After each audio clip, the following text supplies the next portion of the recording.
Байка Кондрата Крапивы. Дед и баба. Ехал дедка на кірмаш. З ім на возе баба. Конік з выгляду дарма дацягнуў ён слаба. Меў не болей 2 гадоў, як суседзі кажуць. Баба ж тая 7 пудоў, сама меней важыць. Пад узгорак або ў гразь конь на сілу возьме, стала баба памагаць, седзячы на возе. Што ж, каню 2 гадок, дык яна забілы ды нагамі ў перадок пхне, як мае сілы. Кінь, дурная, бо зганю. Дед тут бабе кажа: ты паможаш так каню, як хваробе кашаль.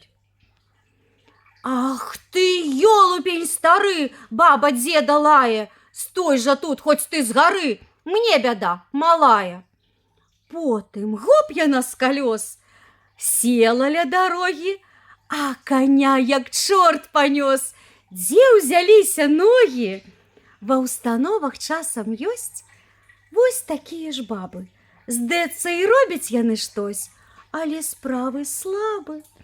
Ды такая не ўцячэ, скажам ёй нарэшце: мо без вас было б лягчэй, паспрабуйце злезці.